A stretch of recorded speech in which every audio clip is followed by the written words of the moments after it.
শুধুমাত্র দুধ দিয়ে কত সুন্দর চিজটা বানিয়েছি দেখুন, একেবারে দোকানের মতো। দেখুন কত সুন্দর টান টান হয়ে যাচ্ছে। এই দেখুন। নমস্কার বন্ধুরা, আজকে আমি চিজ বানিয়ে দেখাবো। আর এই চিজ কিন্তু আমরা বেশিরভাগ খাবারে বেশি ব্যবহার করি, বার্গার কিংবা পিৎজায়, আরও অন্যান্য খাবার আছে, তাই আমরা চিজ দিয়ে থাকি। আর চিজ দিলে সেই খাবারটা বেশি ভালো লাগে। আর সবসময় তো চিজ দোকানে পাওয়া যায় না, সব জায়গায় পাওয়া যায় না। সেই চিজ আমি বাড়িতে বানিয়ে দেখাবো, খুব সহজেই আপনারা বানাতে পারবেন। আমি কিভাবে বানাই আপনারা দেখুন। এবার আমি উনুনটা জ্বেলে কড়াটা বসিয়ে দিচ্ছি। আমি এই চিজ বানানোর জন্য 1 লিটার কাঁচা দুধ নিয়েছি, আর আগে থেকে দুধটা ছেঁকে নিয়েছি। এবার সোজাসুজি কড়ার মধ্যে দিয়ে দিচ্ছি।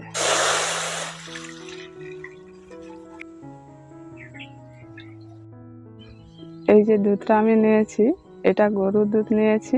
আর দুধটাকে খুব বেশি গরম করা যাবে না, একটু হালকা গরম করতে হবে, তারপর ছানাটা কাটিয়ে নেব। আর দুধটা এইভাবে করে চামচ দিয়ে নাড়াচাড়া করতে হবে। যে ওপরের দুধটা গরম হবে না, নিচের দুধটা গরম হয়ে গেছে, তখন কিন্তু ভালো হবে না। দুধটা যেমন একই রকম গরম হয় সেই রকম করতে হবে। দুধটা যখন গরম করবেন এইভাবে করে নাড়াচাড়া করতে হবে। আর এক হাতে চামচটা রেখে এইভাবে আঙুল ডুবিয়ে দেখতে হবে দুধটা গরম হয়েছে কতটা। এই দেখুন বন্ধুরা, দুধটা এমন গরম হয়েছে, 2-3 সেকেন্ডের মতো হাতটা রাখা যাচ্ছে। এইভাবে করে দুধটা গরম করে নিতে হবে। এবার দুধটাকে আমি এখন নামিয়ে নিচ্ছি।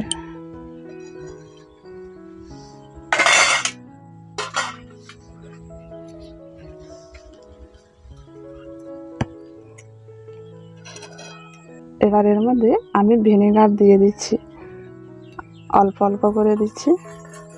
আর ভিনেগার দিয়ে এইটা কাটালে ভালো, আর না হলে না থাকলে লেবু রসও দিতে পারেন। এইভাবে করে দুধটাকে নাড়াচাড়া করতে হবে, তাহলে কিন্তু আপসে কেটে যাবে। এই দেখুন বন্ধুরা, কত সুন্দর কেটে গেছে দেখুন। আর ভিনেগার একটু বেশি করে দিতে হবে, কম করে দিলে কিন্তু ভালো কাটবে না। এই দেখুন পুরো সবুজ হয়ে গেছে জলটা। এই রকমভাবে কাটাতে হবে। এইগুলোকে এইভাবে করে একটু গোল করে নিচ্ছি, এক জায়গায় জমা করে গোল করে নেব। এই ছানাটা যে কেটেছে এটা কিন্তু খুব শক্ত নয়, বেশ নরম আছে। এই রকমভাবে কাটাতে হবে। আর বেশি শক্ত হলে কিন্তু সেই পনিরের মতো হয়ে যায়।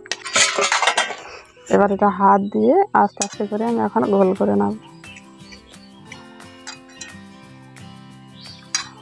এই দেখুন কত সুন্দর হয়ে গেছে। এইভাবে করে একবার করে ডোবাতে হবে, আর এইভাবে ভালো করে জলটা ঝরিয়ে নিতে হবে।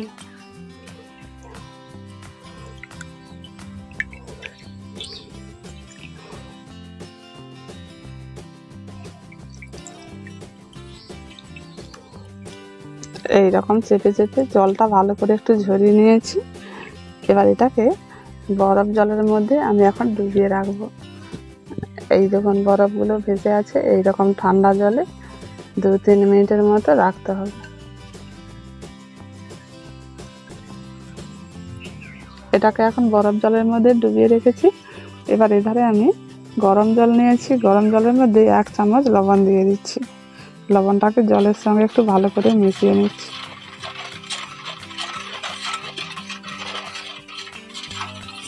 এই যে লবণটা আমি দিয়েছি, এই লবণটা ভাজা লবণ, তাই একটু লাল হয়ে গেছে। এখন 2-3 মিনিটের মতো হয়ে গেছে। এবার আমি আস্তে আস্তে করে এটাকে তুলে ভালো করে জলটা ঝরিয়ে নিচ্ছি। এখন বেশ শক্ত শক্ত হয়ে গেছে। এইভাবে করে ভালো করে জলটাকে নিচুড়ে বার করে নিতে হবে। এই জলের মধ্যে দেখুন কতটা সাদা অংশ বেরিয়েছে। এবার এটাকে এই গরম জলের মধ্যে এইভাবে করে একটু ভালো করে ধুয়ে নিচ্ছি। একে বেশিক্ষণ ডুবিয়ে রাখা চলবে না, তাহলে কিন্তু নরম হয়ে যাবে, তখন ভেঙে যাবে। একটু এইভাবে করে ডোবাতে হবে, আর এইভাবে করে জলটা নিচুড়ে বার করে নিতে হবে।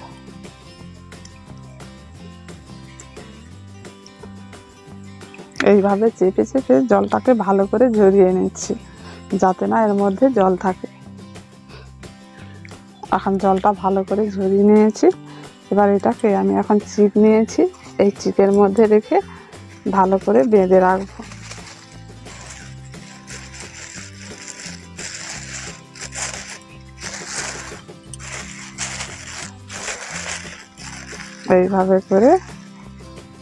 এইভাবে টাইট করে বেঁধে রাখতে হবে।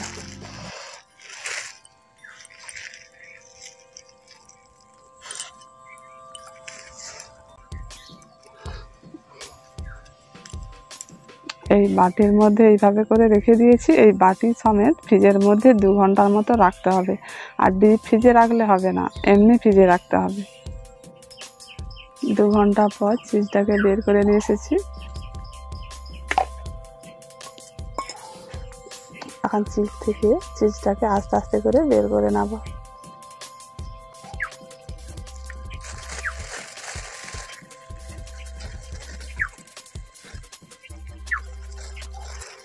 চিজটা এখন বেশ শক্ত শক্ত হয়ে গেছে। দেখুন চিজটা কেমন হয়েছে।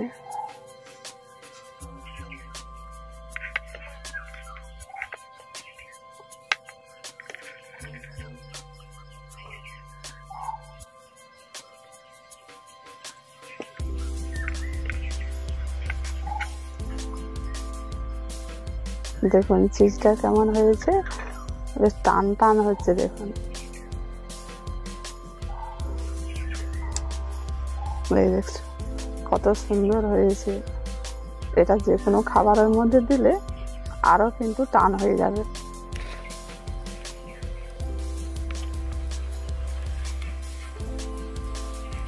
এই চিজটা কেমন হয়েছে সেটা দেখানোর জন্য আমি স্যান্ডউইচ বানিয়ে দেখাবো। এটা খুব সরলভাবে বানাবো, এটা দেখানোর জন্য। এখানে পাউরুটি 2টো নিয়েছি। এই 2টো পাউরুটির মধ্যে এখন চিজটা দিয়ে দিচ্ছি।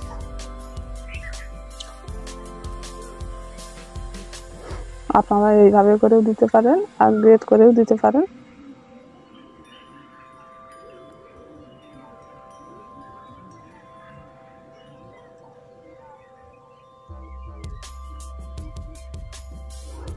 চিজটা এমন সুন্দর হয়েছে, খুব সুন্দর টান টান লাগছে। অল্প করে গাজর কুচি দিয়ে দিচ্ছি, শসা কুচি অল্প করে দিচ্ছি, পেঁয়াজ কুচি অল্প করে, একটা পাউরুটি এবার এর উপরে এইভাবে করে চাপিয়ে দিচ্ছি।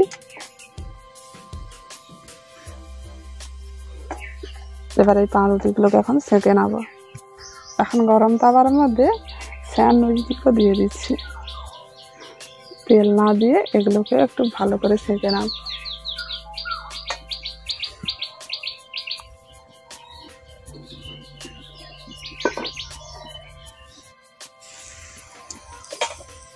এবার এগুলোকে একটু উল্টে দিচ্ছি।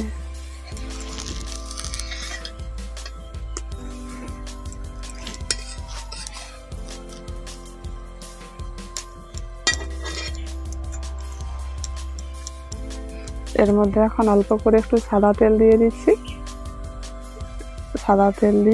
অল্প করে একটু সাদা তেল দিয়ে এবার একটু ভালো করে ভেজে নেব।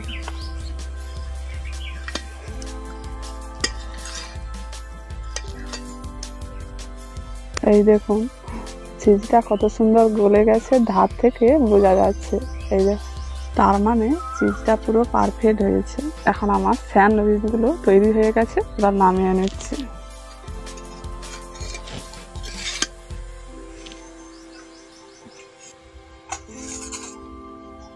এবার দেখুন চিজটা কেমন হয়েছে।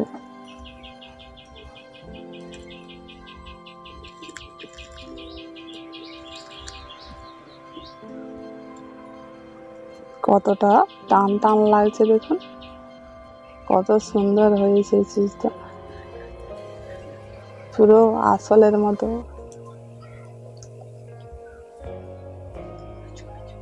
এই চিজটা পুরো দোকানের মতো হয়েছে। আর এই রকম চিজ কিন্তু সবাই খোঁজে। আর এই চিজ সব কিছু খাবারে ব্যবহার করা হয়। আর এইভাবে করে বাড়িতে খুব সহজেই বানিয়ে দেখবেন। যদি ভালো লেগে থাকে একটি লাইক করে দেবেন আর কমেন্ট করে জানাবেন কেমন হয়েছে।